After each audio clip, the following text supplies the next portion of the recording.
Very nice to meet you. Very nice to meet you, Tim. How are you doing? I'm doing really well, actually. Today, I'm feeling like looking forward to meeting you, actually. That's how I've been. Cool. That's great. So, thank you, first of all, for finding time for the conversation. Thank you also for your books, which I have here. I knew I wouldn't have time to read them properly because they're big and full of ideas, as I found out, but I've been kind of dipping into them. And I read the Deep Wake book, and I'm digging into the Soul Story book. So there you go. All right. Okay. Yes. So yours are denser, so there's more there, but it's packed with ideas. So I feel like I've been watching lots and lots of trailers to a movie that I don't know how all of these different elements fit into one thing. So yeah, really looking forward to exploring those. And in the spirit of this, what has become a series, I guess, I'd like to start us off with this really obvious big question, which is, as one human being on this strange journey to another, what do you think this is that we're experiencing, and should we be doing anything with it, or what have you made of this thing we call existence? I don't think we humans were that different from the animals until 5,000 to 10,000 years ago. Mm-hmm. So I'm interested in the product of civilization, where it started, and I'm interested in what people dreamed about when they settled, for example, and started writing. Do you mean dreamed about their, in terms, you mean literally having dreams or aspirations? Well, I converted to Zoroastrianism. I know. And I know. This is something I must understand. It's a lot less weird than it sounds, because we've gotten used in the West to Buddhism and Taoism. True. But Buddhism, Taoism, and Zoroastrianism are the three religions of the Silk Route. Uh-huh. So, we put these isms on things when we come from the West. But if you lived in Asia for a few years or something, you discover that these isms are essentially Western fantasies from the 19th century or something like that. It's very interesting these days because a lot of sort of Chinese and Indian and Persian historians who now live in the West, Chinese Americans, Indian American, Iranian American historians, a new generation of those, are basically going to rewrite the history of Asia over the next 30 years, because what we've known about Asia so far has basically been the European fantasy. So that's like a really great sort of post-colonial project here that I think is going to be awesome. But if you look at the Silk Route, which after all is the biggest construction project mankind ever succeeded with. And if it hadn't been for plagues, interestingly enough, it probably would have been around on the same massive scale that it once was. But it hadn't been for what? So that again? If it hadn't been for the plagues, the pandemics. Yeah. Yeah, there were Mongol invasions and things, but they just enhanced it eventually. Right. Yeah. So you'd have invasion from the east or from the north or from the south, but it would follow the route anyway. But if you look at the history of ideas along the Silk Route, eventually there developed a whole series of schools of thought.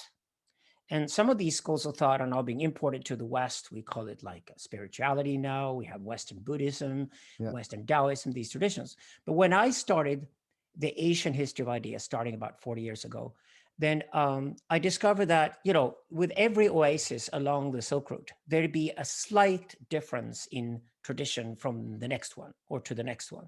So what we call Zoroastrianism is essentially just a Persian tradition. And Buddhism, essentially the Indian traditions originally, and then Taoism are the Chinese traditions of these schools of thought. For example, we use the term Zen a lot in the West these days, which is a Japanese import. Now, if you know, Korean culture is called Zeon. If you know Chinese culture, it's called Shan. In Vietnamese culture, it's called Thien. Yeah. And then when you come to Persia and India, they talk about the dhyana and the dhyana. And the dhyana in Persia is the dhyana in northern India. We call it yoga or something like that when we import it to the West. But the Indians, when they talk about their teachings, like their schools of thought, they talk about the dhyana. So these are the same traditions. This is the same word. So this is the same Sanskrit word that just followed the traditions. Am I hearing you right here? What you're exploring, this is fascinating, is the idea that there's a kind of continuum via trade of ideas, because one of the things that I got it was probably my most successful work 20 years ago, I don't come to it these days very much at all, was on the origins of Christianity and Gnosticism. And one of the key ideas there was, look, not only Gnosticism, but the whole Hellenic world also is connected directly to the East and through to Oh, India. you and I are going to be the heroes of Hellenism when we finish this conversation, because I think that is what we have to move towards today. Hellenism was a successful unification product of East and West. Yeah. And that's what everybody's looking for these days. I mean, we're seeing these sort of very infantile powers now called Communist China and the United States, and obviously none of them are up to world peace in any meaningful way, and they both have, immense amounts of hydrogen bombs and things, and it's a really scary situation, right? Because we know these systems are very much out of control. So the problem here is that decentralization is good for humans, but it's only technology that wants centralization. And you can make the same argument, for example, European history. There was a fantastic Danish linguist who traveled around Europe over 100 years ago, and he basically cataloged the local dialects all the way from the Arctic all the way down to Gibraltar, essentially. He crossed all of Western Europe, at least, and he noticed that the dialects would change from one village to the next. Right. And it was only with printed language. It was only when we started printing Bibles and eventually started printing books and newspapers in the 17th century that we sort of centralized languages and decided, for example, in your case, that would have been the Oxford dialect, or the Paris dialect became French, or the Hanover dialect became German. Eventually, the Uppsala dialect, where I live, became Swedish. So these national tongues were invented so you could print large amounts of books in the same language. And that then made it possible after the Napoleonic Wars to construct the nation states of Europe, loosely built around that. If we share the same language and read the same newspaper in the morning, we have a shared agenda here. Yeah. Now, we have to understand how recent this is, and that both the fruits and the problems involved with centralization are key here, because I would argue that it is technology that goes for large scales and goes to centralization. And out of that came the ideas of nations and empires throughout history. So, and you're using there as an example, printing as a technology which and the internet today does that. But the internet is both pushing humans into small silos called echo chambers that you and I probably will talk about today, which is incredibly problematic. Yep. But at the same time, the internet itself, I wrote a book called The Global Empire in 2003 with John Söderqvist, which is 18 years ago. Yeah. We argued in the book that we're going towards a global empire, but only in the technological stage, because the technology itself has already developed something called the Internet Protocol. It was developed in the 1990s, which is essentially a universal law for technology itself. Now we talk about the Internet of Things, and we talk about maybe we can also use technology to save the planet or whatever, but technology goes towards imperial structure, but we human beings really don't. And I'm against these huge systems, these ideas of empires and large nations. Imperial structure. Yeah, imperial structures are technology savvy. So there were no imperial structures, and we were tribal and nomadic. I mean, there was just the tribe. And keeping just the tribe together of up to maybe at the most a couple of thousand people was problematic enough. Sure. Now, as long as we spoke to each other, that was at least feasible. And actually, what turned Homo sapiens into the most successful hominid was that we spoke better and collectively thought better than our competition did. So are you saying that are you saying it's is it kind of like a Marxist thing that's being driven by the technology, or are you saying that there's an interplay between, because if we develop these technologies also to enable us, didn't we, to cope with the fact that we were coming together in larger and larger groups, and that facilitated but you need to know engineers, right? Engineers develop technologies, they have no idea what they're doing. That's very true. One of my favorite terms is called the guillotine syndrome. And of course it is from Monsieur Guillotin himself, invented the guillotine. He was also killed in one of them. And if you'd told Gutenberg in 1450 that eventually the printing press would probably kill Christianity and Friedrich Nietzsche would come along, he would never have invented that machine. Like, that was his ultimate nightmare. This was like a good Catholic. Great example. But what I'm interested in, and probably you're too, what I'm interested in is decentralization. And the best thing we ever did then, when it comes to being cosmopolitan and being curious about other cultures and languages and traveling and all that, those were the trade routes. And that's what the trade routes are important. So when I went to Asia in the 1980s and started studying Sanskrit and Avesta, which is the original Persian language, and it was more a question of taste if I would convert to Buddhism, Taoism, or Zoroastrianism, because I think a lot of really smart Easterners today are converting to a Western religion, because that's like saying that I want to embrace another culture than my own to be more than the culture I was born into. I want to be bicultural today. I think most of us want to. And I made the decision eventually after deep studies that no, my heart was closer to Zoroastrianism. So I converted that religion. But in reality, I would argue strongly that the Buddhist and the Taoist traditions are very similar. For example, I do another podcast with Thomas Hamrick and Andrew Sweeney. They're both Vajrayana Buddhists, and I'm a Zoroastrian. And we're sitting there laughing when we discover the similarities between the Tibetan and the Persian traditions, which are, of course, logical because Tibet and Sogdia and Persia were related. Through the trade routes, they were neighboring countries, neighboring cultures. That would be that's as logical as discovering that the Germans and the British and the Scandinavians had similarities as well. So what I want to argue is that before we start centralizing culture, actually we just go from one village to the next, and there's a natural small difference between villages, and that is a cultural difference we can actually handle pretty well. But it's when we look at large centralized systems that are compared to other large centralized systems, we get the big wars of history. And this is, of course, where the problems start today when we increasingly live in a globalized world. So are these echo chambers that you mentioned earlier, which obviously is the theme of right now, are those like villages? They are. So we're comfortable with tribal size. We lived in tribal size for millions of years, and certainly over the last 200,000 years. You can only know so many people, can't you? And it doesn't matter how famous you can only relate. You can only Yeah. relate emotionally to that many people. We have family, which is, by the way, much larger than nuclear family. Family is something up to 40 in size, which I highly recommend. If you want your divorce rate to be lowered, marry a whole family, like a large family of people, rather than just one person. But family is larger. Then clan is when we talk about the Dunbar number, for example, the size of about 150, 200, that's actually the clan size we're talking about historically. And then outside of clan, the clans interact with one another in a tribal structure, meaning they don't kill each other, they rather support each other. So one clan might go off fishing, another clan goes off picking fruits, and a third clan goes off hunting, and then they trade with each other, and they have a larger tribe. Now, tribe is something human beings are very comfortable with. We don't have to train people to be tribal, right?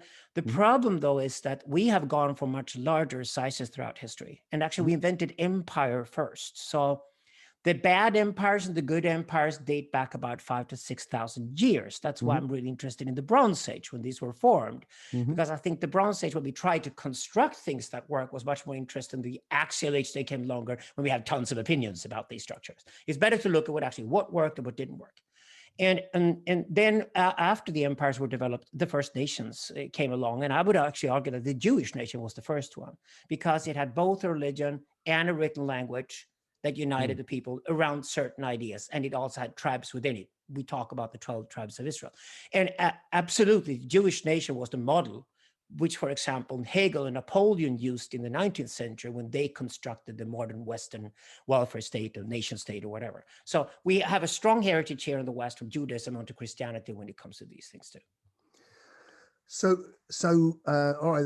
I don't want to forget the Zoroastrianism, because you've told me very interestingly how you ended up there, but not what it means to you. Although, because you've compared it to Taoism and Buddhism, which I know pretty well, Zoroastrianism I know a little. But you've also opened up this whole thing about tribes, which is really interesting, because so let's hold Zoroaster over here for a second. And well, we can just call it the Silk Route.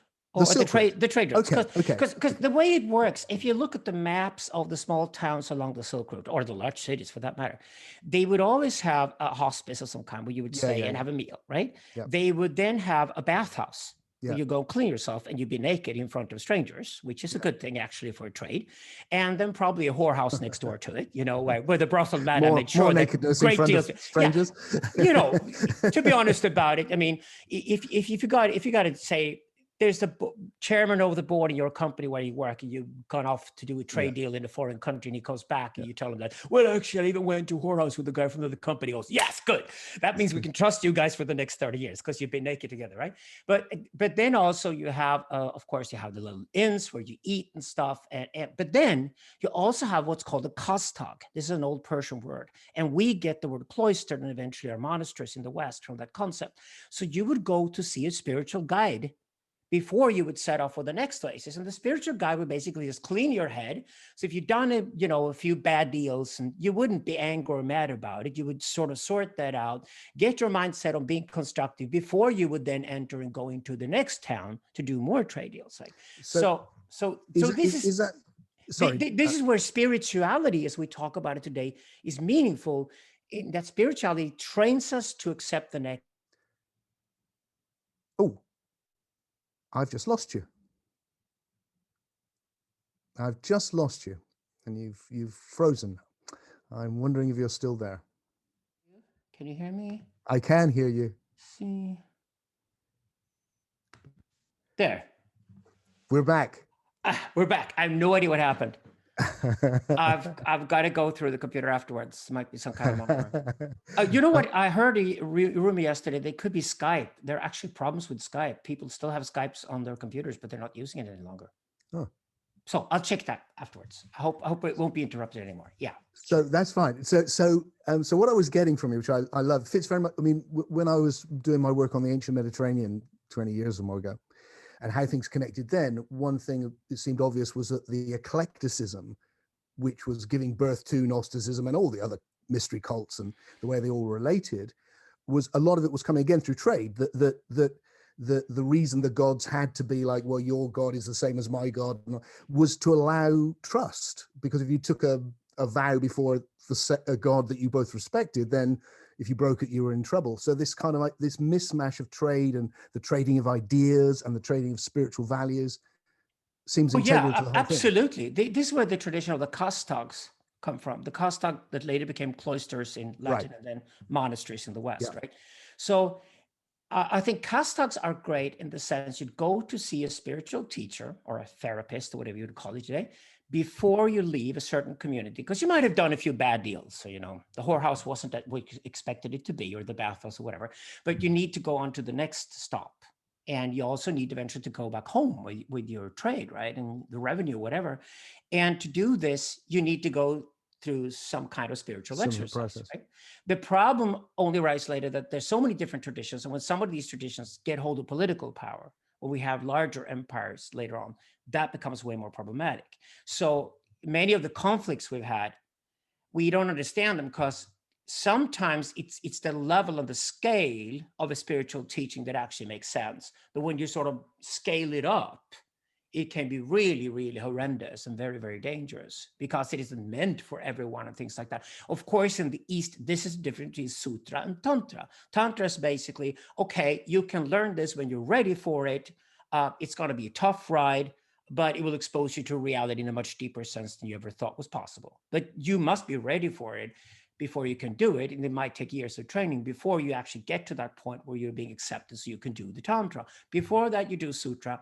And Sutra is essentially teachings on this works. This works in everyday life. This is about, a Tuesday morning in a village in northern India, how that would operate. So it's the inner and outer mysteries in the Western tradition. And I think many of the problems that we try to sort out now philosophically, going back throughout history and rereading the last 4,000 or 5,000 years of history, is basically, okay, some of these ideas are actually brilliant on smaller scale, but they're terrible on large scale. And some of these ideas should actually be scaled up to make sense. So we'll see where that goes. But it was certainly along the trade routes that people were taught that it's hard to like somebody who's not from your own tribe. But if you manage to do it and win him over, you'd be wealthy like mad, and you'd be very, very successful. And that's originally where the idea of cosmopolitanism comes from, that we try to nurture in the large cities of the world today. Yeah, the whole Socrates thing of being a citizen of the cosmos. I love that. So, so one of the things, there's 2 or 3 things you've brought up that I really want to ask you to say more on. But I want to just come back on this one, I think, first, which is one of the things which I'm exploring is, like you said, we've started in small communities, and where you see, tribes, there's usually, for a very certain point, this very basic thing is conflict between tribes. And the if you pirate from your neighbor, it's a lot quicker than growing it yourself. And so we've done that throughout the ages. And one of the things which it feels like we've done on the positive side of that same thing, which is obvious, it's very easy to see the negative of, is that we've been increasing that sense of who us is, or who we are. So one of the things I love about linguistics is most old names for a people just means the people. We are the people. And if you go through the American tribes, for instance, and you find out that's their name is the people in that language and all that sort of thing. So you've got we are the people and then the other. And then that's been increasing. And what marks this thing which is happening right now is that through the creation of a global culture and interconnectedness and everything we've got, that there's been this huge jump in that, so that there are a sizable minority of people who I've broken out from all of that into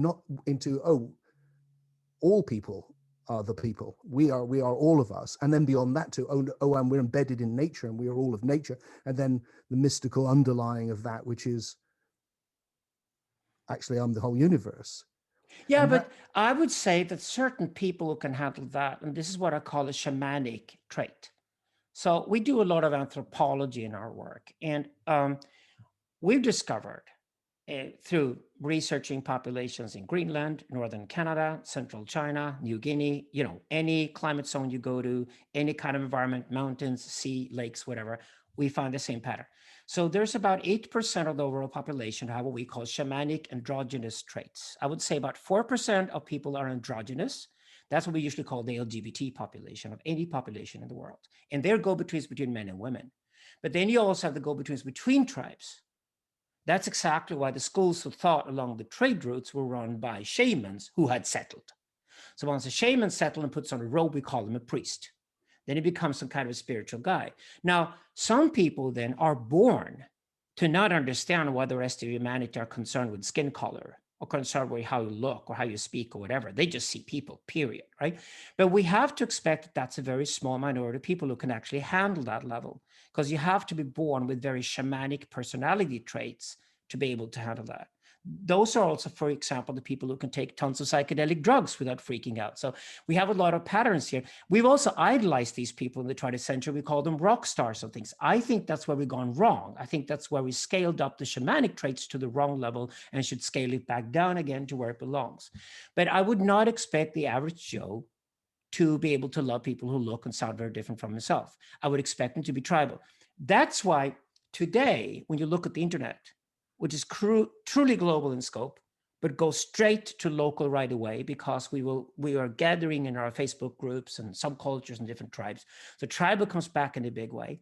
That's why people who, for example, have a religious conviction and go to see a congregation on a regular basis can handle this much better, because they've kept tribal all along. But it's basically people who live in large areas, so big cities and recently urbanized and been thrown into the internet world. And the internet is a paradigm shift on a par with the printing press, because all the old institutions are at crisis. Politics is at crisis. Academia is at crisis. Mass media is at crisis.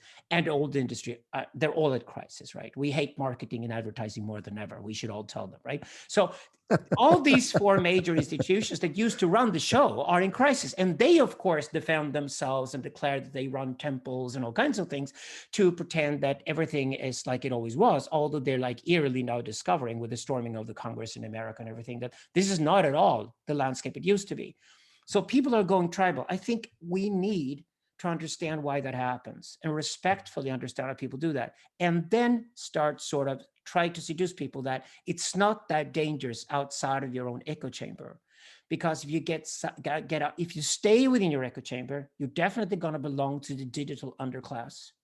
If you manage to get out of the echo chamber and communicate with people from other chambers and create larger communities, you'll be much better off. And this is why I want to go back to the trade routes philosophically and historically, and explain that it was the very people who embraced cosmopolitanism who are the most successful. And that's going to be the case today. We talk about the anywheres and the somewheres and even the everywheres. So Alexander, I need to make sure I've got this, all right, because you're saying a lot of things, all of which are very interesting. So are you saying, look, the community's become too big, therefore we felt a need for tribalism. We need to honor that tribalism. Not everyone can have that level of connection which certain shamanic types can. and that therefore we need to support the tribalism, but encourage it to be a cosmopolitan tribalism. Is that what you're saying? Yes. So the word for that, a beautiful word for that, is the old Greek word antagonia, antagony. We get the word antagonism from that, but it's milder and more fascinating. Antagony is what you look for when you want somebody to challenge you and your ideas. And that is the beginning of intelligence, because otherwise you're just mimicking, right? So to get out of your echo chamber, and this is what we can teach 90-year-olds, and they get it right away. They just like, because they're comfortable in their echo chambers, and they're sitting on TikTok and Snapchat, and they have their different mediums, and they always communicating with people who have the same ideas that they do. And then you just need to challenge them and say, if you're going to stay in that kind of environment when you're 24, you'll be a stupid idiot, won't you? And they say, yeah, okay. So you need to get out of that echo chamber now and start communicating with people who you're not comfortable with. Because what we did with the internet was that we put a megaphone into the hands of almost everybody on the planet. And so far, everybody's been screaming at the top of their lungs and nobody's listening. Yeah. And now the algorithms are needed for us to sort this out, so we can tell who is worth listening to and who isn't. And this one is going to get really cruel, because we are going to create what we call an attentionalist class society, where the people who do give us quality and who talk about us and who talk about how we are going to get better at what we do, whatever, who educate us and entertain us properly, these are the people we'll all stick with, and they'll go off and be the winners. But the people who just sit and memorize, say the same old things all over again, they're going to be lonely. Isn't that really what we've just witnessed in the US with the whole last president? I mean, he still is. Oh yeah, I mean, the American dream is dead, because the American dream died with the old paradigm. The American dream was a very capitalist, industrialist idea, and industrialism and capitalism are over, and they're being replaced by informationalism and attentionalism. The most important thing today are your eyes, your ears, your senses, your mind, and how you communicate with the outside world, and who gets to communicate with you. That's why I tell people that spam filters and ad blockers are fantastic revolutionary tools. Absolutely necessary. So I get that attention completely. Okay, I want to go back and ask you about a thing that you zipped through really quickly, which was when you talked about the basically going, look, there's certain personality types that can, shamanic personality types, they can do psychedelics, they can do all these things, all the things which are really, you kind of listed off a whole load of things that have interested me all my life. So they also often die young, but they stay pretty. Okay. Jimi Hendrix is the quintessential shaman. Yes, he is a god. So, and you said that they've been elevated, and that was a kind of a mistake. Yes. So there's two things in there. Why is the elevation a mistake? And why? So my intuition would be not that there's a certain person who's born with this propensity, although that there are people who have that propensity more than others, for sure. Just like with everything else, like music or art or communication or running fast or anything. But that what I've seen exploring, sharing this with people for the last, all my life really, or the whole of it, has been people can pop anywhere in all sorts of shapes and sizes. The person you least expect can suddenly be a Buddha, or can get that shift into the deep awake and can just go bang. And so it feels more like an emergent quality. So yeah, it's not that widespread, but it's like any emergent quality. It's going to start with a small handful and it's going to get bigger. And the part of the process we're in is that increasing. Yeah, but I don't think because people claim they're shamanic that they're necessarily shamanic. It became an ideal after 1945, and we've got to understand why. Because we've had guys called Hitler and Stalin, right? We created an atomic bomb that was quite a shock to humanity. I mean, August 6th, 1945 will go down in history book. It's probably the most important date ever, because we were reminded that we were about to kill ourselves as humanity. So all these things are bad. And when we say bad things about patriarchy, we usually mean up until 1945, 2 world wars, hundreds of millions of people were dead, mostly young men, by the way. Yeah. And the problem after 1945, I know that Nick Land, although he's controversial, he and I agree very strongly that we sort of fell into the other ditch after 1945 because young men no longer had any idols to look up to. Maybe they did with President Eisenhower in the 1950s, I don't know. But after that, these hippie ideas that came in the 1960s, that were really meant for a small minority of people, to be honest about it, became sort of widespread mainstream ideas that this is what young men should be like. And of course, then we run into the so drug you've problem. just said it again there. So that is meant for a minority. What is? Yes. Why is this again to do with the Tantra Sutra thing? You know, that's something which can only be those who are the right type or the right. It's like in the 1950s when the teenager became an ideal. We have to look into the history books now and really redefine the 20th century. Yeah.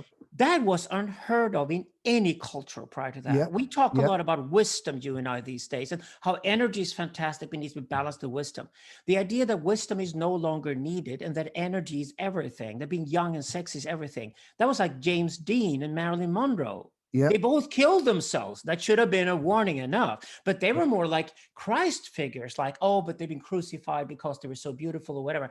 That is just pure nonsense. They were used as sort of shamanic characters that were thrown up on big walls, like these were the new ideals we're looking for. And I think a lot of the problems we run into, for example, with psychedelics and drugs and everything in the 1970s, and then had a huge backlash with the war on drugs, which I would claim is the Third World War. When you look at the disaster done by the war on drugs, that's like a Third World War. Another big mistake, because I don't think we should have put the shamanoid people there at the forefront as ideals for young men to be. I think that's a small minority should be there. And, the mistake is being repeated today because a lot of the LGBT, I'm bisexual myself, and a lot of the LGBT activists today are furious with where things are going now. We're trying to reinforce the queer idea and queer spectrum on everybody, when in reality, that's something a small minority should be proud of, but not force onto the rest of the population. For the vast majority of, say, young working class men in America today who vote for Trump, by the way, they don't like these ideals at all for all the right reasons, because these are not their ideals. The shamanoid androgynous ideals are not for them. So how does that all fit their together? Spirituality is to be a real working class man and have a job and get a wife and raise 3 kids and run a family. That's spirituality too. It's just not, that's proper working class spirituality. Yeah, I get that. But how for you does that all fit together? How does that, the fact that you've got all these, you know, you've got the shamanic types over here, and you've got, you know, somebody blue collar thing, whatever it was you created over here, but they're all part of one community. So they're all part of a society. They don't necessarily communicate that much with each other, because the shamans in most cultures, they really live in the forest and they take care of themselves. And then they walk through the battlefields and nobody kills them because they're shamans. They can walk between 7, 8 different tribes. They are diplomats. They are communicators. They're medical men. And also the shamans take care not only of the relationships with other tribes, the peaceful. They also take care of the vertical communication. They talk to the gods on your behalf. Let me take you back to the Silk Route and Zoroaster and Taoism and all of that. And also, I want to know how this connects with your thing, the idea of syntheism. But so leaving aside the social thing for a moment, but taking the kind of the spiritual or the nature of life thing, what does that mean as a Zoroastrian or a Silk Router, that you've got people who are shamans who've got this, but then others who are not, who've got something else? Do you understand what I'm trying to ask? I think most cultures, they always work with what's called an archetypology. So if you go see an older woman in New Guinea, she will look at you with her stern eyes, and then she will tell you what kind of man you are and what she thinks is good for you. And then she will show you off to some mentor, some older version of yourself who can guide you, who becomes your spiritual uncle or something. Okay, that is how culture actually has been operating. Didn't have this idea that we were all alike. This idea that we're all alike is a very recent Western idea. Isn't the idea now not so much that we're all alike, but and this may be, I'm quite open to this being wrong, and for the reasons you're saying, but I would have thought that the idea now is quite different again. It's like, one thing that strikes me with my kids and watching them is it wasn't very long ago where you would expect to be the same as your parents, whereas now, do the same job, be trained by them, fill their gap. When they left the gap, you would step in. But now the feeling is that you have the potential to do anything, and then you'll find your particular thing. But that the idea that you'll follow in the footsteps of your family is very rare. Oh, you have that idea when you're 17, but you don't have that idea any longer when you're 23. In what way do you mean that? Between 17 and 23, people are very hard hit on the head and suddenly they limit their future options Oh, of because course they have to. but of course, Otherwise, of course. they can never grow up, right? Of So, course, yeah. but the idea there is that kind of potentiality, that there's an openness which wasn't there in previous societies where you were. It's kind of two was rigid. ditches here. One of them is that you can be anything you want. It's like a childish fantasy. The other one is Yeah. you must be like your parents. You must be like your parents is like caste system. And Yeah. caste systems arrive with permanent settlement over long periods of time and large, dense populations and conservatism. And then you're forced to be like your dad was, and you're Yeah. probably quite mediocre at it. And That's why also, India 'cause remained poor for so long, there's because a- caste there's a systems kind of- aren't very it's like good. They're it's just good with peace, but they're not good with prosperity. But caste systems are actually an urban thing. They don't exist prior to that. No, I think archetypology, which I'm very interested in, I don't think we can do psychology, for example, at all, unless we do archetypology first. The first thing you want to know, what kind of man or what kind of woman or what kind of in-between are you first? Because otherwise you go to see psychologists and they will all want us all to be exactly the same. They will try to make us all be the same, with the same sort of even temper or whatever. And I think that is disastrous to us. I think we are different and should embrace our differences. What makes us, I mean, it feels like, the root of that caste thing you're talking about, in a way, goes right back to nature. It's in everything in nature is trying to find its niche to survive, and everything in society is trying to do it. And what happens when you're 23 is you suddenly go, God, I got to find a niche in which to survive.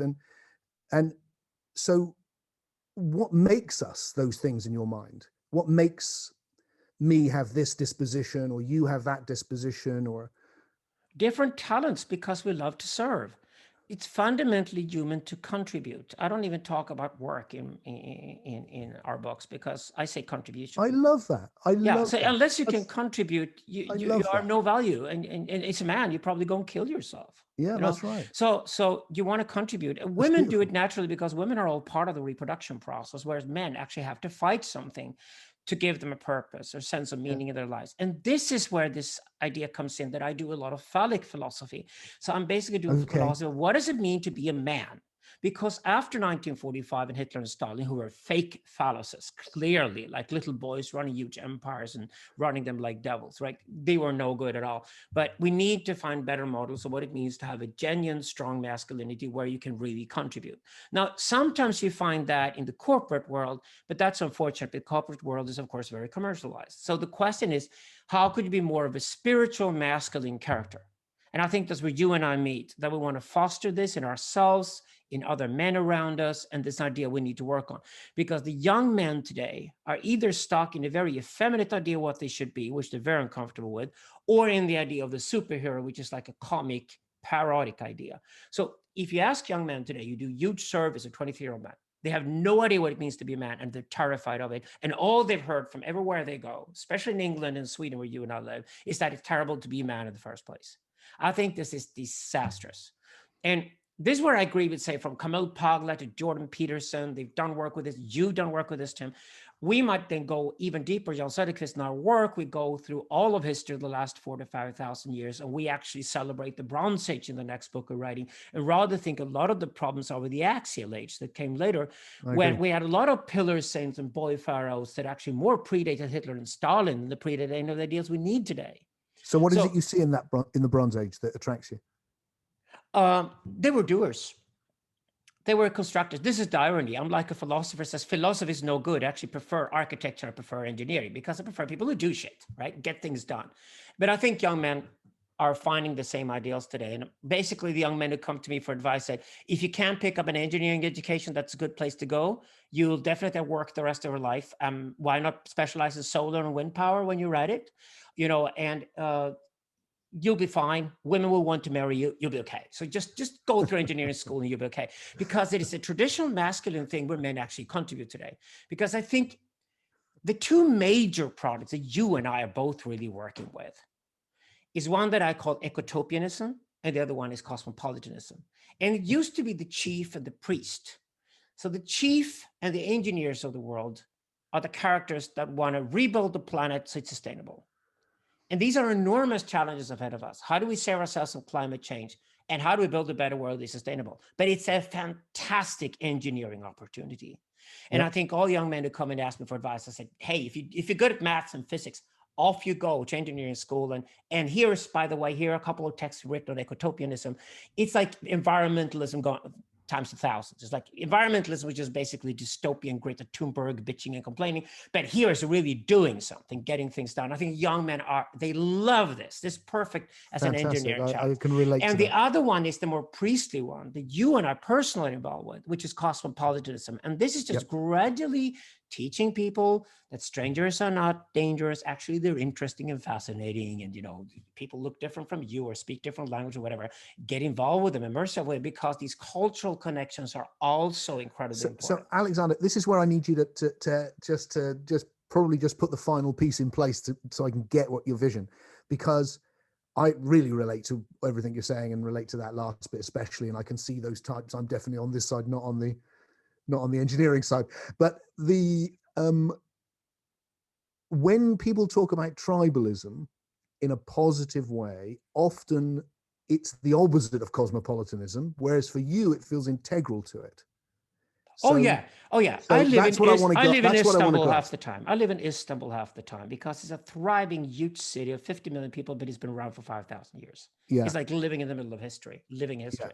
Yeah. And amazing place. Istanbul's entire history has been these sort of, here's Chinatown, here's Jew town, here's Arab town, here's Englishman town, here's Italian town.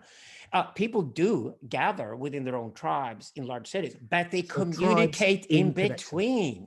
This is why trade routes are fantastic. I hear you. So you're forming communities which are actually realistic, because they're of a size where you can actually get what you need and contribute what you have, but not closed tribes. Then the gay guys and the lesbians and the shamanoids walk in between. Because they don't mind at all. They're like, no, I'm going to get out of my tribe and find my own tribe, and it's going to be, the gay quarters or whatever. And then they do art and fancy things. And the shamanoid people are usually the ones that are they're in the city where they have to be there, but they're like, I'm getting out of here and I'm back into the forest, taking tons of drugs and talking to spirits. But they come back into the city where they're the spiritual guides, right? So tribes, a kind of tribal cosmopolitanism, the two linked together. Yes. And that has huge implications, of course, for the other thing you mentioned, Jordan Peterson, are those things of how we view identity politics and all of those mistakes, actually, I think. This is the case. You can't do cosmopolitanism unless you do tribalism properly first. If you're going to force people to live in a place like London, and they can't live in the same neighborhood as people who look as they do, who speak the same language as they do, and you try to force them because you're going to get the segregation is going to go away, you become pure Stalinist. That is exactly what Stalinism tries to do. It tries to force people to hang out with people they don't like, and that just makes things worse. That's not the way forward at all. We have to be much more humane about these things and think of gradual developments. But what we should be really I don't say utopian, but protopian, like have really, really great ideas today, because they need it. That's when it comes to ecotopianism, because we got to fix the planet, right? You've put in a middle piece, it feels to me, in a vision which I'm exploring. But the language I'm using, I think maybe you may mean different things by the same language. So for me, my most recent work has been around this idea of the emergence of the unividual, which is somebody we've seen the emergence of the individual, so that you're now no longer just unconsciously within the collective. You're actually becoming more and more yourself. This is still very much for me a work in progress. I think it's a good thing and it needs to continue. From which can come the individual conscious of the greater unity, the cosmopolitan in the social sense that you're talking about, but also in the mystical sense if there's another level which opens up, so that you've got the individual conscious of unity with the universe or unity with the collective or the cosmopolitan. Now, I'm aware from some of the stuff I've read from you that it sounds to me like individualism, and you mean something different by that. Yeah, and but it's a negative I use the word you. individual the way you use unividual. So we're talking about a different human identity than the very Western Cartesian individualist idea that especially America's obsessed with. Like, I believe in myself all the time. It's just like, well, we're all sick of that, aren't we? I mean, if the internet has killed anything, it's this guy who sends a newsletter every week about his latest efforts. And, it's like, we go, oh, good boy, you've done a good job again. It's just, The Cartesian individual, and Americans get so obsessed with me when I talk about this, but I say, listen, you pretend you go to different churches on Sundays, but in reality, America has one religion. It's called individualism. And we exported it from Europe. It was Descartes. It was possibly Immanuel Kant in its deeper version. But already after Kant and after the French Revolution and the individual as the citizen had reached its peak as an idea, people were starting to think that maybe we are more collective after all, but they ended up in two ditches. And the two ditches we got in Europe was individualism in its most radical sense and collectivism in its most radical sense, and they were both terrible. This is like Hitler and Stalin again. In reality, we are all individuals because we're tribal beings.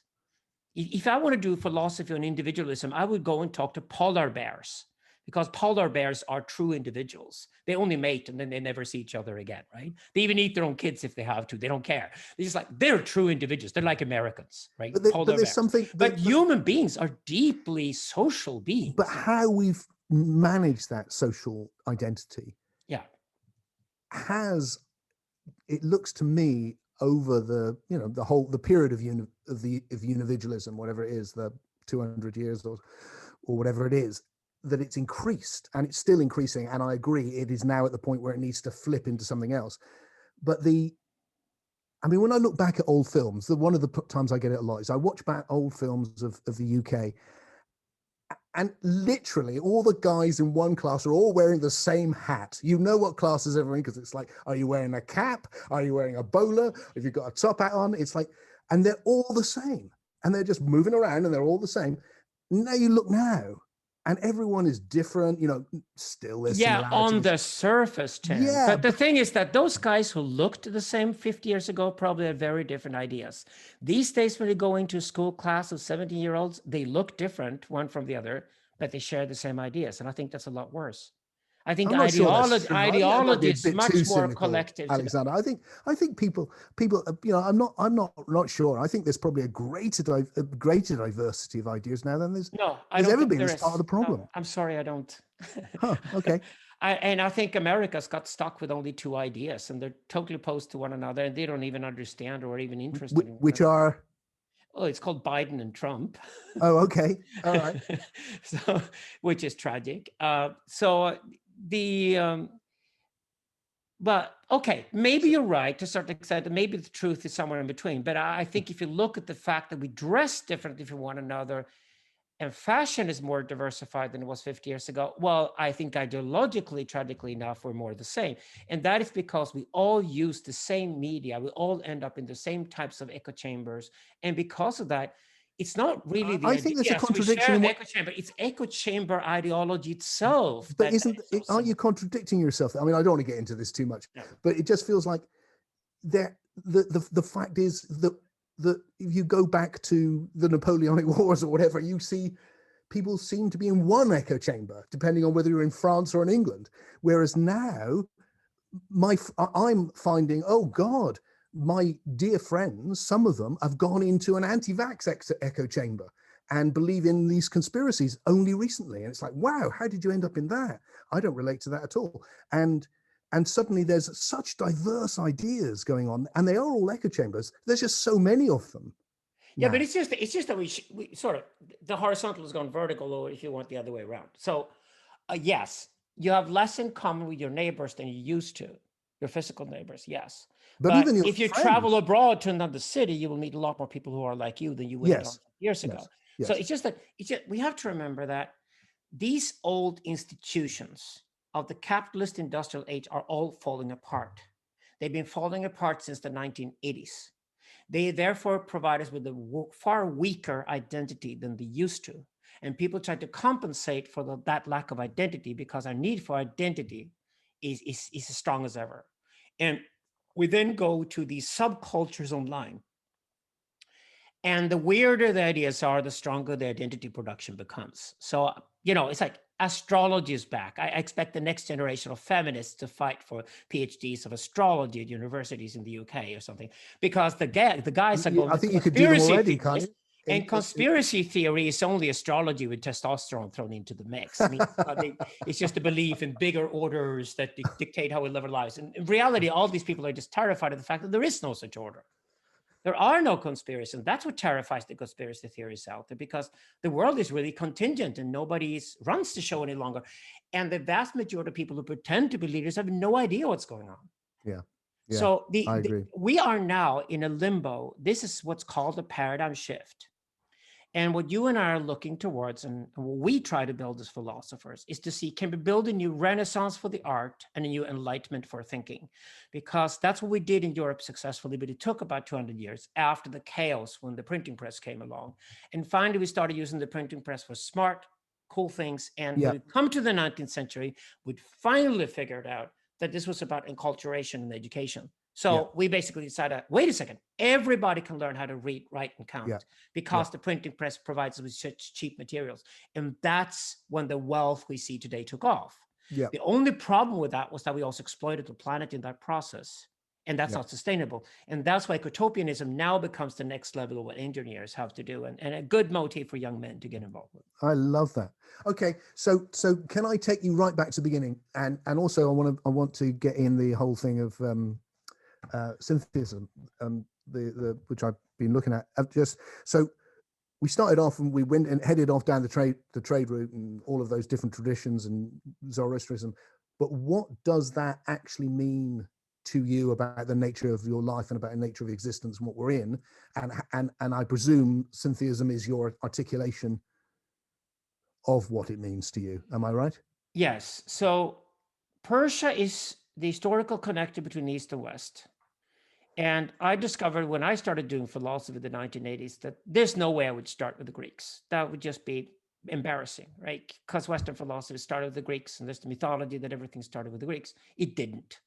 The Greeks wrote down a lot, and we managed to save their texts. But the Greeks basically copied and mimicked what the Egyptians and the Babylonians and the Persians Everything and the Indians starts and with even the the person Chinese before, had done doesn't it? before them. Yeah. So the history of ideas is Asian. I would say it's Asian, and then I would love to throw in some psychedelics from Peru and Mexico into the mix and make Europe much more marginal than we usually make it. I think Europe, because we got the printing press and a few cannon boats 300 years ago and managed to therefore occupy 3 other continents and basically kill people there and populate them, we think we're, humanity's ever gift. We're not. We have 400 years of prosperity. Europe is now falling back into a role where it maybe should be. America is no longer a European continent at all. It's much more mixed and cultured. So I think this is a good time, since we have to realign ourselves with digital and try to understand what digital is, because our favorites, Kant and Hegel and Nietzsche, had no idea digital would come. So this is what we need to do today as philosophers, to really understand what digital is. And how could we connect digital with East and West while we're at it? So the crazy wisdom teachers that I have, there's a guy in America called Mark Stallman. There's another one called Parviz Varyavand in Iran. These are guys who are like assholes with me. They're after me all the time. But my God, they make me think, right? And some of the best ideas that come out of the conversation with them. And it was Stallman who said to me several years ago, you're perfect, Bart, to do the East meets West meets digital. That's really your project. And I said, yeah, that's a personal thing. And so Jan Söderqvist and I, we're going to write our 6th book now, but our entire oeuvre is about trying to unify the Eastern and the Western traditions. And while we're at it, why not connect it with digital, whatever digital is? Because digital will force East and West to become one anyway. And this is why I go to the trade routes. I go to the most successful systems we've seen here. And when we go, for example, to ancient times, we discover that Egypt tried to run its show as an empire for about 6 years before it imploded. Persia managed to run empires for 2,200 years. And I find the difference between Persia and Egypt a bit striking now we compare to the United States, we compare communist China, because it turns out that if you have a system with power sharing installed early on in the system when you design it, it can last for thousands of years. When you install a system where a young man steps to the forefront and says, I'm the leader, you're all going to follow me, we get the Hitlers and the Stalins and the Maos, and we unfortunately get the Xi Jinpings of the world. And they cause tons of havoc. They start wars. They probably put atomic bombs eventually in the atmosphere. And all the things we're terrified of today are likely to happen if you get these sort of boy pharaohs to become dictators in different parts of the world. Now, I'm a strong opponent, for example, against the mullahs of Iran, but I want them gone. But I have no naivety that Iran is going to be like a secular democracy the day the mullahs disappear. It might as well go totally alt-right, have an assless dictator in place in a few years, and then they build the atomic bomb anyway. So I'm not being naive about these things, but I think we should all be very, very alert and understand that we did manage to build in the European Union, North America, where systems where actually power sharing are installed from day one. So when we can understand digital now, we can sort of incorporate that on the level of power sharing is the number one priority. Because otherwise, we get these dictators, we get the boyfriends, we also get these spiritual teachers called pillar saints who speak very highly of themselves and know the truth, and they become fundamentalists, and they then force their opinions on us with bombs and things. And those are the things we should be terrified of today. So that was fascinating, but you took us off into kind of a social thing again, which is real lovely. It's been a real theme of the conversation. It was a beautiful surprise. Well, not a surprise, but very nice. But I want to kind of push you, just because of my own personal interest, to say, yeah, but okay, but what is it to do like philosophically or theologically, if you like, even that? What is it that you see in the way we understand the nature of existence, which can do that, which can bring together the East and West, which can and the digital, and which can inform what this is that we're experiencing, the journey from life to death itself, the nature of what we experience right now, this extraordinary moment. Yeah, but I'm not so much of an existentialist. It's more, maybe it's your area. I think I decided to do social philosophy because I'm interested in people, society, and I study economics and political science. So your Zoroastrianism is more social than it is. Is that what I need to understand? The religion itself is much more social than the other ones. I think where Zoroastrianism differs from Taoism and Buddhism is that it's a much more social religion. The Zoroastrians, even, they don't think very highly of people who leave the community and go out in the forest and sit on their own and meditate. Rather, I think Zoroastrianism for me today is almost like a weapon against self-appointed pillar saints, because that's where fundamentalism starts too. I'm probably much more skeptical about Gnostics than you are, for example, because I'm also very skeptical about Gnostics. Good. They were the same place. Because when Gnosticism arrives in government or governmental level, we get Hitler, we get these Pol Pot of Cambodia, for example. Rousseau was clearly Gnostic, and the problem is once you start separating body and mind, you either get a pillar saint who cherishes his mind but hates body, especially in others, or you get a boy pharaoh who loves his body, wants to go to war all the time but forgets about thinking. And it's the combination of body and mind that is fundamental for society, especially for men, because this is the priest and the chief, and we should always separate the two. In Zoroastrianism, they're totally separated. In the Persian empires, the emperor was called the Shah and Shah, the king of the kings, and the Mobed and Mobed, the priest of the priest, had separate capitals, separate courts, must never meet. They were on different affairs altogether, so they wouldn't be one and the same thing.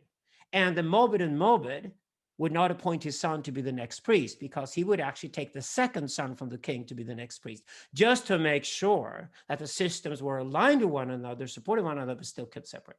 So to separate body and mind and still keep them together is what we constantly struggle with. And you do it in your work, obviously, in your books too. How do you become a monist? How do you fight dualism? Because dualism is always a curse of humanity, and still manage to keep these things separate when you have to.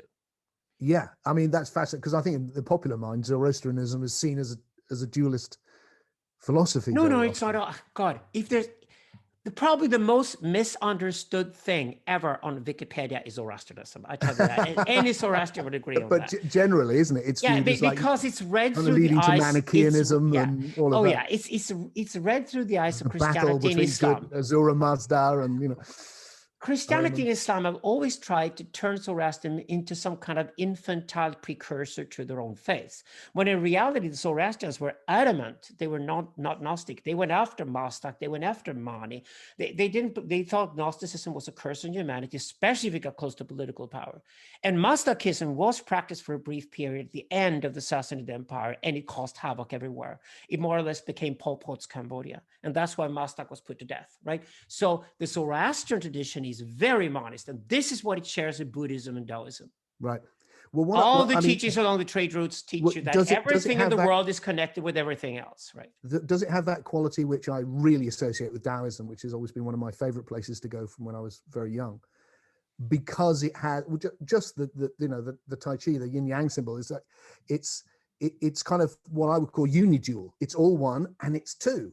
And so that my whole philosophy now would be based on exactly on that. This is the one in relationship with itself. That's what. Yes, and I was very close to converting to Taoism. That was the other option. Why I didn't, though, is important. It is that the Taoist yin and yang to the Zoroastrians is a third level, not the first. So the masculine feminine is not the dominant. It's like the masculine feminine cosmology of Taoism is not the first step for Zoroastrians. The first one is to separate and then unify body and mind. Then actually the second one is to separate and unify warfare and hunting, because to kill an animal and kill another human being are very different things, Zoroastrians. And only after that, like a reward at night, comes sexuality and man and woman. And a smart guy will then ask me, so what would be the equivalent of the 3 steps for women? And I said, they have an easier journey, because the first one for women is dogs or babies. The second one for women is shoes or dresses. And the third one for women is man and women. But, those are the day-to-day activities in a tribal context. I can, with your beard though, Alexander, I can definitely see you as the Taoist sage. I don't know. There's something of the Taoist, the archetypal Taoist sage. Well, you know what? Once you travel through Xinjiang or Tibet or Afghanistan or Central Asia, you discover these traditions go in and out of each other. Of course. Bodhidharma, for example, who founded Shan in China, that later became Zen in Japan, was not a Buddhist prince from India at all. He was a Sogdian trader. He came from current Afghanistan. And it's even very likely that the Buddha himself was an Afghan, not an Indian. Yeah. Because Gautam Shakyamuni is probably an Afghan name. It's not even an Indian name. So all these guys and these traditions came out of the Silk Route and the trade routes. And I think today, when we look at spirituality, I think a good place to go is to study these trade routes throughout history and to discover what worked and what cultures work. Which cultures are prosperous, wealthy, and take care of their children, and why do they work? So how do we apply that insight of the way in which this is your different tribes all connecting in a cosmopolitan way, isn't it? That's how we can actually start making the echo chambers healthy, making us, is that what you're saying? Yeah, it's like when Americans try to defend individualism, I just tell them, why do you fight for that word? It was even imported from the French. Why don't you fight for the 2 most beautiful words in the American English language instead, which are community and congregation? And Americans talk about community and they talk about congregation all the time. And I said, that's human.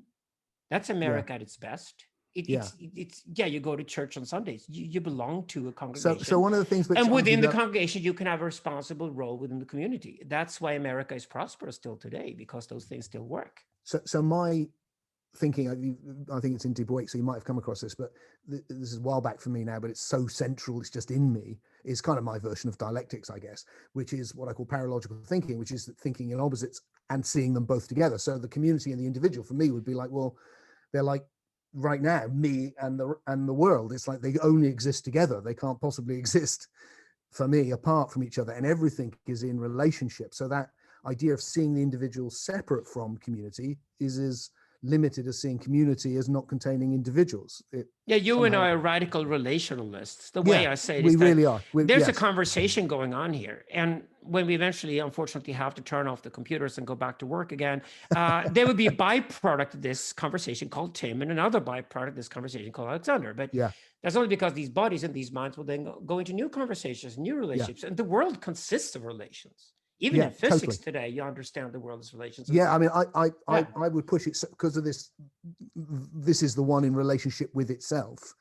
It's like, I'm not saying with that, this is the one in relationship with itself. I'm saying this is the one in relationship with itself.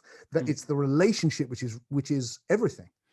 Literally everything. What exists, it feels, is these different intelligent systems in relationship with each other. And this is another idea that I've seen you use in this process of emergence, this great mythos that we've now got that can unite science and spirituality, in my view, and everything can actually unite, a narrative that can literally unite everything, is this emergent mythos that we're on one journey, that the whole thing is doing this. and you have this lovely idea. Maybe we should head to this while we've still got time. But you have this lovely idea about God being the dreams that everyone's ever had. And I've got this idea that the universe doesn't come from God, it's flowering as God. That's where it's... Yeah, that's syntheism. So syntheism is originally a theological term. I did not invent it. But John Sedekis and I wrote the book called Syntheism. And it's really Hegel's idea of spirituality and religion, that there's a certain geist that develops over time throughout history and its history itself.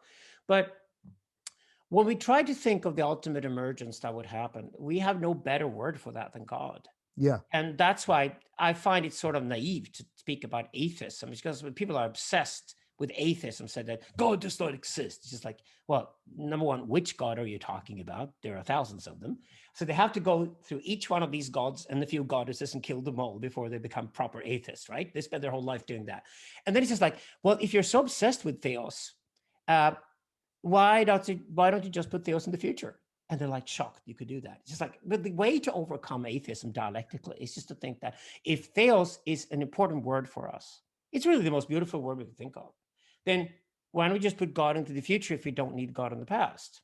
We can always go and find some kind of God in the past later if you want to, because obviously the Big Bang never happened. It was a big bounce. There's so many weird things going on at the moment in physics and subphysics, and also which is wonderful. Like you and I probably agree that there are 2 time dimensions as well, and that's also turned out to be correct.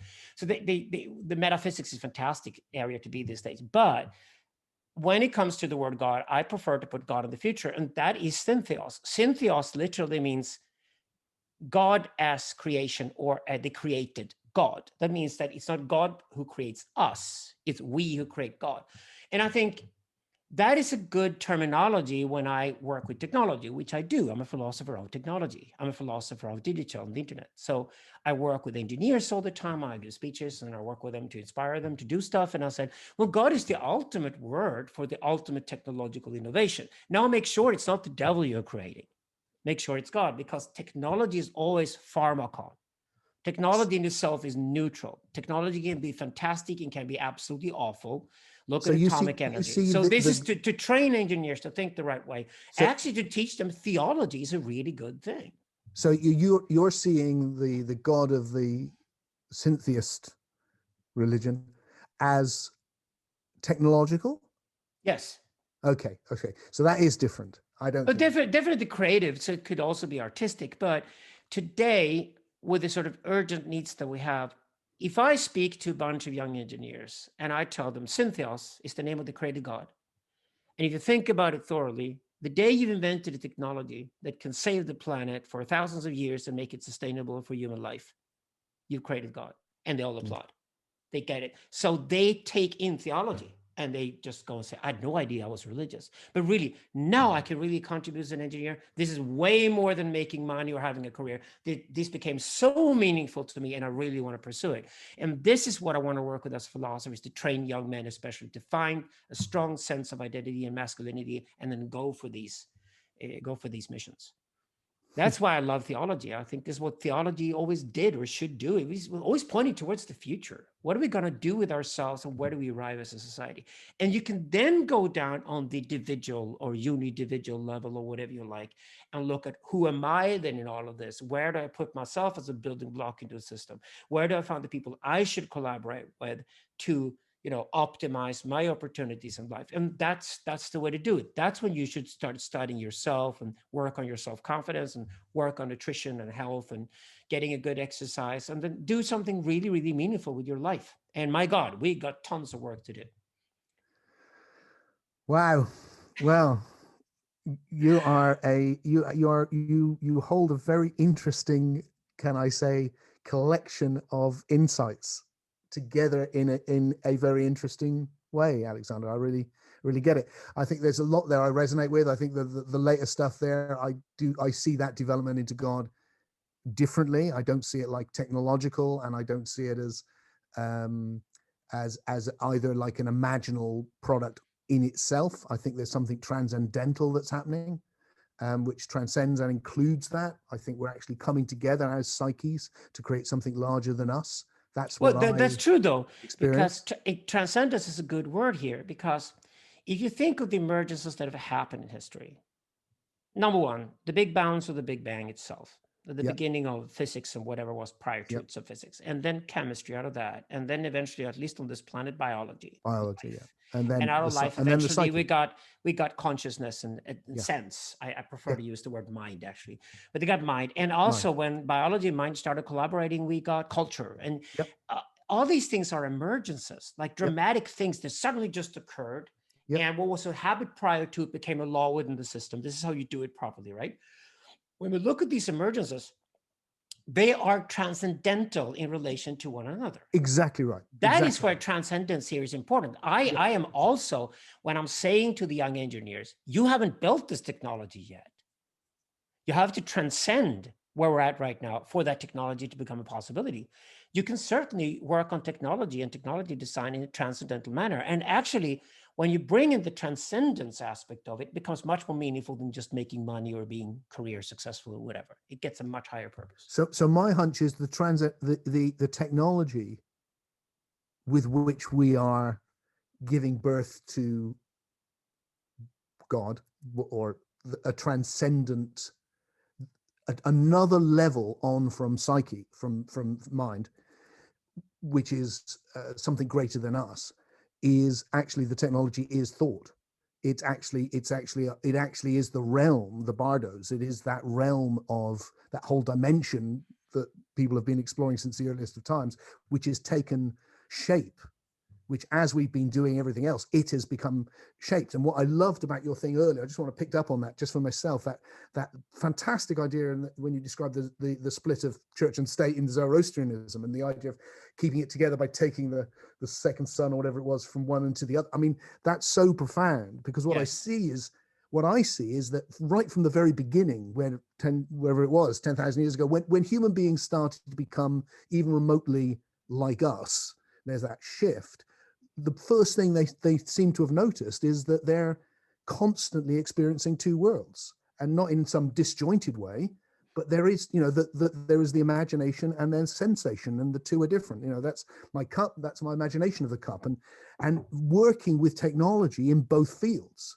So we have an idea of the early shamanic culture is often is the magical, and then the religious and mythic, and it's like, well, yeah, but they were also practical. they were building tools. Hey, the COVID-19 vaccines are shamanic products, right? Yeah, well, that's right. Yes. So what you've got is that interrelationship between the two, but you've got technologies which are working. Like I've got this axe, and it's better than the axes before, and then I've got these ideas, I've got these images, I've got magical practices. I can go off into this realm and start seeing what I can do in that, and they're constantly evolving together and in response to each other. Yes, and here is the tragedy of the separation of church and state in the West in the 5th century, and it was the same thing that happened in China. It's a similar problem in China. Church and state are separate, like body and mind, but must also be kept together in the sense that the state and the market must also resign and submit to religion.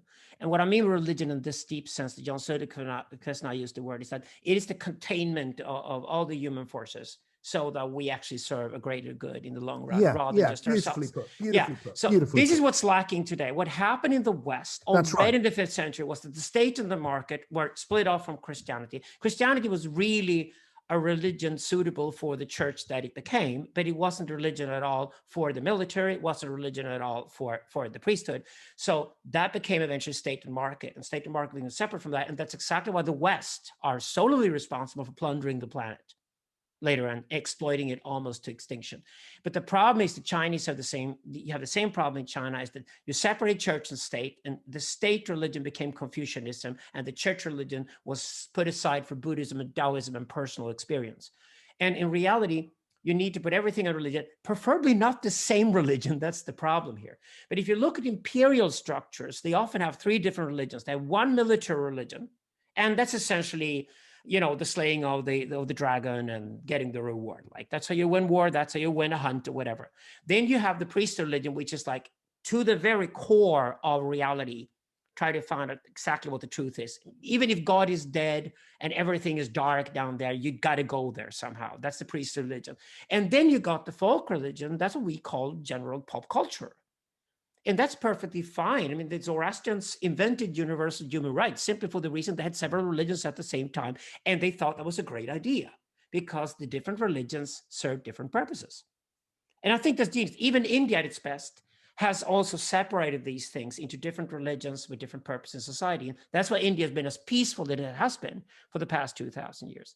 So I strongly believe in different religious systems for different purposes, but an overall shared venue, which is usually a flag or something. We can use the nation state for that still or whatever. But you know, if at least we speak the same language, we can have a shared avenue. But we would expect the different forces to go off in different directions, but all must succumb and submit to its own religious order, which essentially wisdom much reside over energy. Otherwise, we will not make it. We're all looking for that today in political philosophy too. We're looking for how do we contain state and market? But the problem was the state was supposed to contain the market. Well, the state hardly did that, did it? It made it even worse. Yeah, because and none also, of them are actually submitting to some kind of religious order, which they really should.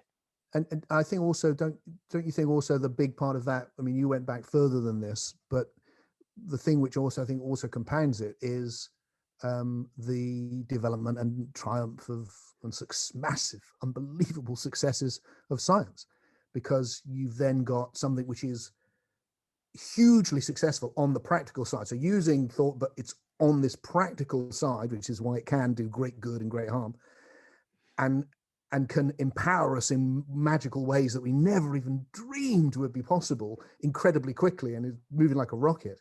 But it can work on things that repeat. So it's very good on physics, not so good on biology, really terrible once you hits the psyche, because that's what it deals with. And that's what it's really good at. So why it's very good at the practical.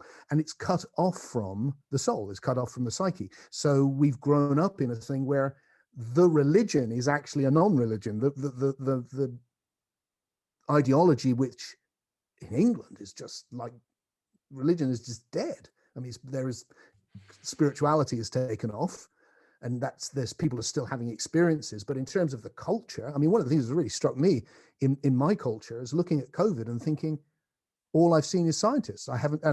Honestly, that's all I want to see. I haven't seen any of the bishops been on the television trying to help me understand what's going on. They haven't had a look in. It's just been like, those people are irrelevant. And that's but we're also reminded that scientists will very soon put atomic bombs and chemical weapons and biological weapons and drones and send them into large populations and cause havoc. Of course, because the last book we wrote, Digital Libido, is very dark, because I think the next 50 to 100 years are dark. And unless it contains these forces under some kind of religious order, it will not work. So when science says so that's what's missing. We got rid of God and look how great that was. It's oh, hey, Hiroshima 1945, start there. No, it's not, it was scientists invented concentration camps and gassed 7 million people to death. Of course, it's completely amoral. It doesn't have that. I mean, it's not, because there's good people involved in trying to bring that in, for sure, of course.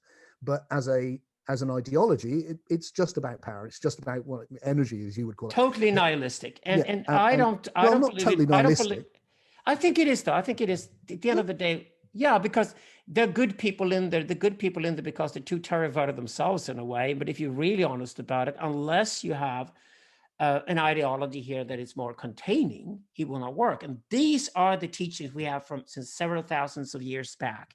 And this, for example, we talk about America today. The U.S. Constitution is a very religious text. Read the U.S. Constitution, it's a logical text you discover. And that's exactly why Americans, even now when they're fighting each other and it's Biden versus Trump and everything, they're all jumping back to referring to the Constitution, because it's the only thing that keeps them together. And it probably, hopefully, will save the United States this time too. So we that's where we're at. I think. Sorry about that. That's all right. Don't worry. So. I should just turn the phone on. Yeah. You okay? Yes, I'm just going to turn it off.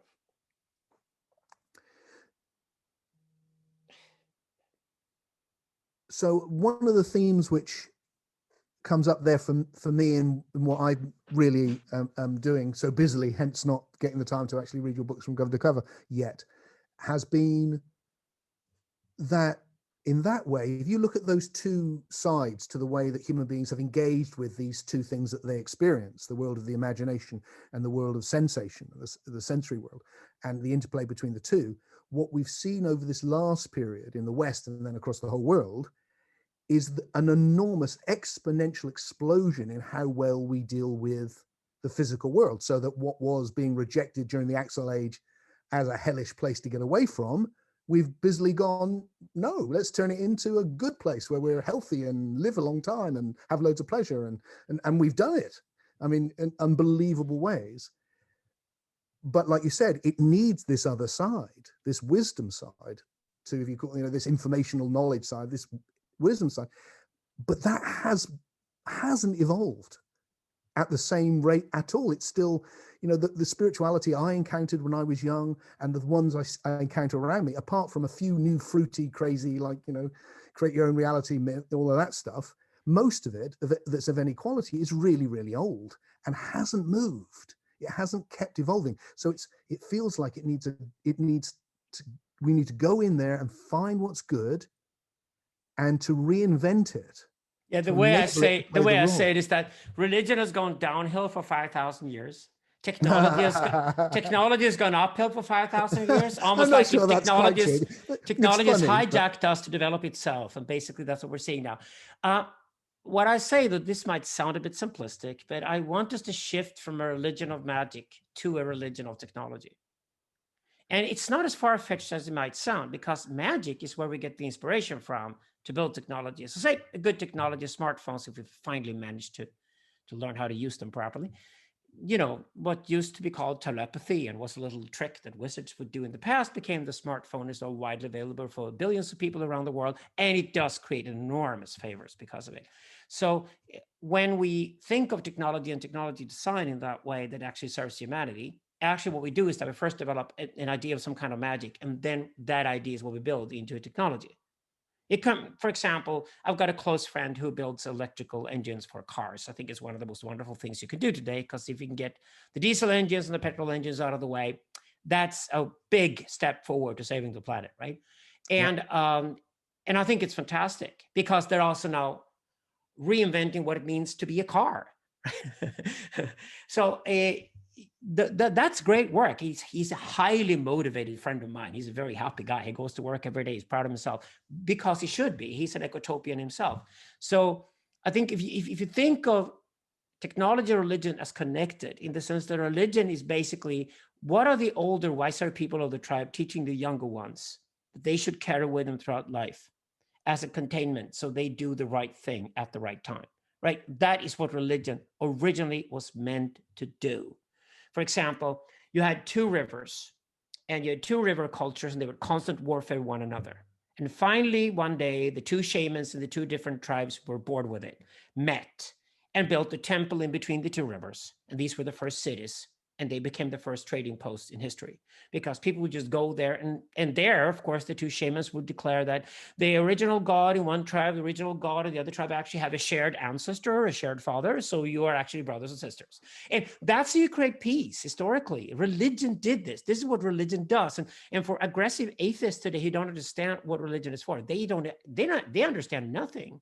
They don't understand how incredibly important religion is. Like I often say, religion is for men and spirituality is for women. But I don't mean it as the meaning says. What I mean is that religion is often a more social organization, or where are we going to go together, where spirituality is a more individual exercise you do, which you can do later on to then, contribute and make others follow and go with you on your mission. But we take that spirituality is more decentralized, more local. Religion goes much more global and is more centralized and operates on a larger scale. I think that's the best way to use the two terms. Yeah, I can understand what you're saying there, Alexander. There's so much you've said. There's so much to think about. Goodness gracious me.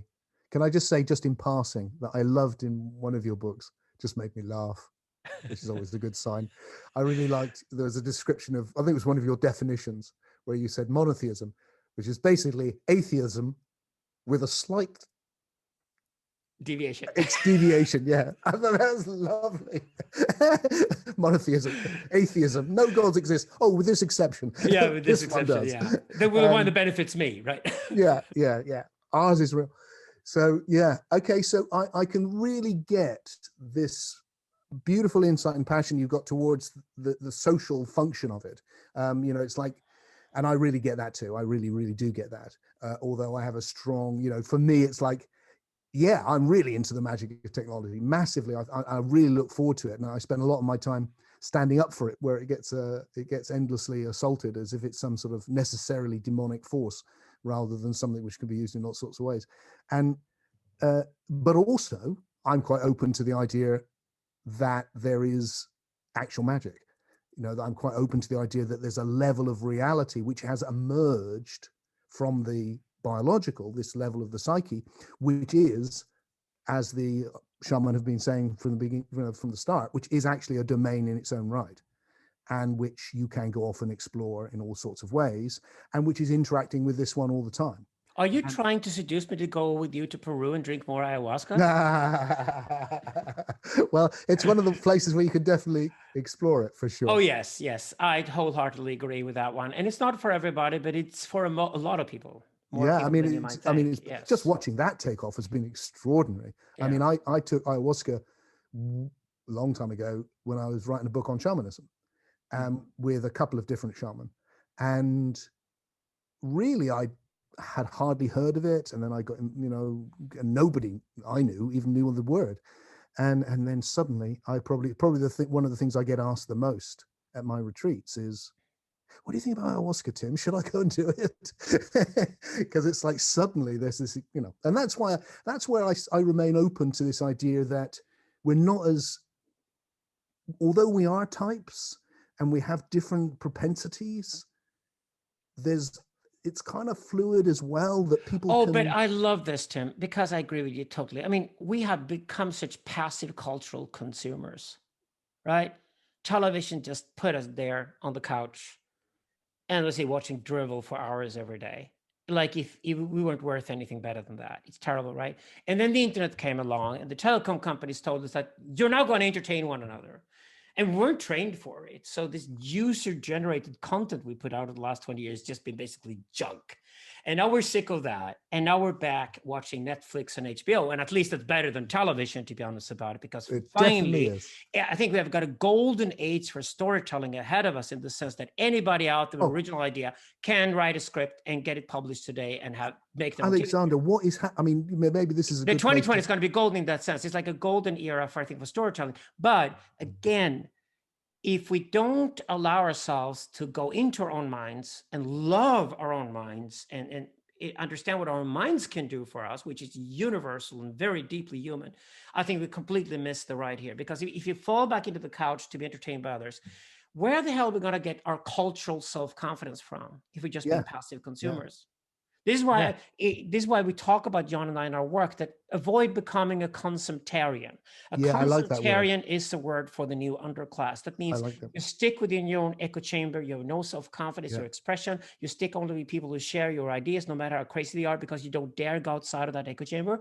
And you're basically a cultural consumer, passive consumer, and you don't have. There's a wonderful word for it. It's interpassivity rather than interactivity. It's a nasty word. Interpassivity. It's a really nasty word.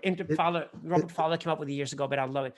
But this is what when I talk to the kids today, I say, all you need to do is get up on your feet, make sure you have your own cultural output, or at least an interactive cultural output where you collaborate with others in your cultural output.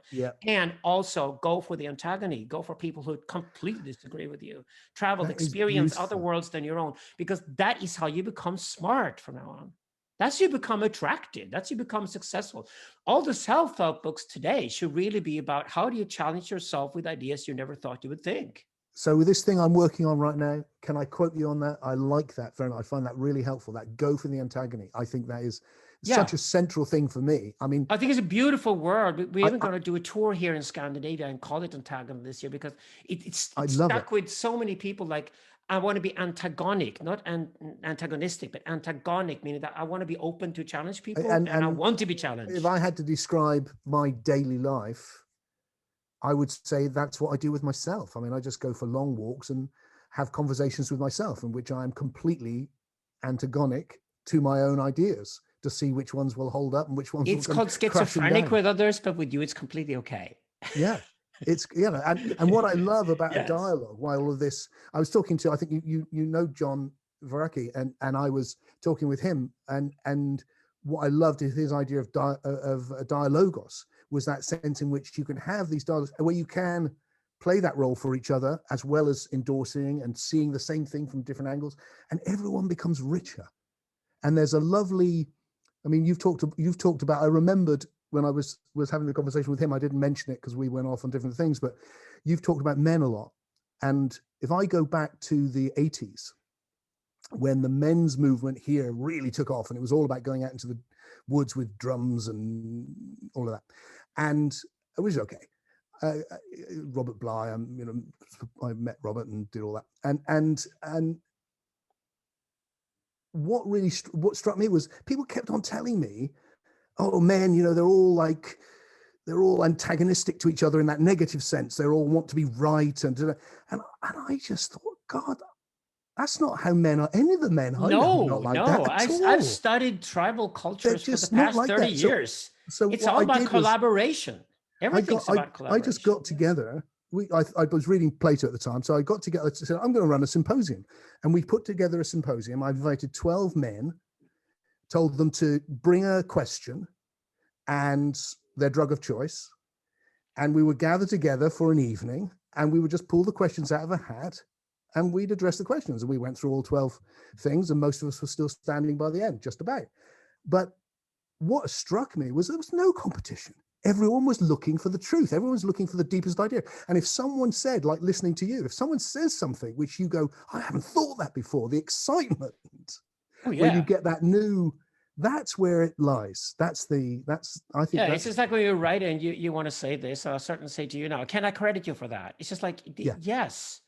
Because you do that in conversations today. You do webcast, podcast. I mean, the new book, we're going to have more references to webcast and podcast than we do to other books. Yeah, I mean, exactly. it's just a natural shift now that's happening. And the joy coming out of that, like this person opened my mind in a new direction I never thought of before. Yeah. And why else? I mean, what else is that? And that comes from physical stuff too. It's just like collaboration is key and competition is contained. The point with competition is that it's contained. Either it's war, if it's really like it has to be, or it's sports, but it's contained. And the point with sports is that there are rules, and you basically just try. So who's the best guy in our group at this? Who's the strongest guy? So we know who's the strongest when we need that capacity, right? Yeah. That's what sports do, and they're completely contained. And the problem, at the end of the day, we also love, team sports because they show off how contributive you are in your collaboration. Those are the favorites, when you watch a team, when I watch a game of football, what I love about it is that it's massive cooperation, massive competition. It's all there. There's rules, there's freedom within it. It's individual, it's collective. It's like the whole thing is there's guys at the back who don't go anywhere and just stand there and go, you shall not pass. And there's guys at the front who are going, come on, let's go forward. And if the guys at the front go forward too quickly, it's a disaster. And if people at the back don't go forward at all, it's a disaster. And it's like everything's written in there. And you have no idea how many hunting teams consist of 11 guys. The vast majority of them. So is that right? Yeah, these are archetypes. This is what archetypes are. I never heard that. The reason why these sports become so successful is because they match our archetypology. This is why I talk to people these days about archetypology. I talk about it for women. I talk about it for men, anything in between as well. I say archetypology, I think, is the future because we now have the data. We can do data anthropology. We can point out what kind of people really are so they can get some proper guidance when they're young. Like, okay, this is your primary archetype. It's probably what you do with these. You haven't even figured out it's fantastic, but the rest of us worship you for it. Then you have a secondary archetype, and that's what you can do if you have to, but it will take a large effort to do it. I love that. Those two things, like that's major and minor when we go to college in America. It's just like, if you figure out your primary, your secondary archetype, and you have the chance to explore both during your lifetime, you're a lucky guy. And you don't even have to see psychologists once you figure that out, because to see the psychologist to them puts pills inside of you to become like everybody else, because he hasn't even figured out that human beings are archetypes primarily. When I think that's the most humane thing. And I love the secondary, and I really relate to that massively. And I think it's incredibly helpful. Yes. And I just wanted to just very quickly, but let's try and draw this to a close, I guess. But talking about again, the football match. For me, it really helped, and this is your types again. Was that for someone who's always felt like when I was younger, I was very much a progressive, wanting change, revolution, blah, blah, and that's my nature, and looking forward. But to actually just one day, just going, just looking at football and going, oh, there's conservatives and there's progressives in this team. And it's a team. They're all on the same side. Yeah. And I've been seeing them as on different sides. But there's people whose job is to say, don't let the pass, don't let the goal in, because if we let one in, we're fucked. And there's other people at the front going, yeah, but if we don't score one, we're fucked as well. And it's like, and somehow that's held together in the middle. And it's one team with these different types who play these different roles. And there's something about, if we can get that, the way in which, and that's what I'm hearing and what you're saying, with these tribes within a cosmopolitan vision, that we can see each person playing their role, finding their thing, which is them with theirs, but yet that within the whole, then there is it's a lot about scale. It's a lot about scale. Yeah, a lot about scale. To figure that out. And then when you do find general theories, it's stuff that we work on, for example, called membranics. And you mentioned before that we've actually figured out how to run modern cities without people dying in them and actually people thriving in them. And that was the last 100 years and a major achievement in history. Yeah. But membranics is a good way to talk about that. It's just like, what do you let in and what do you kick out? What is that you got to get out? What has become poisonous in the community you need to get out? And what can you let in? And you can then go from smaller life forms all the way up to the planet itself. And you can think of membranics all the way. So instead of thinking of the sphere itself or the domain itself or the village or the nation, why don't we just talk about membranics in itself? Like, what is a good thing to get in here and what do we need to get out? And what do we have to take care of in the outside world, because it's knocking the door and it needs to be dealt with, because otherwise we will get attacked by it.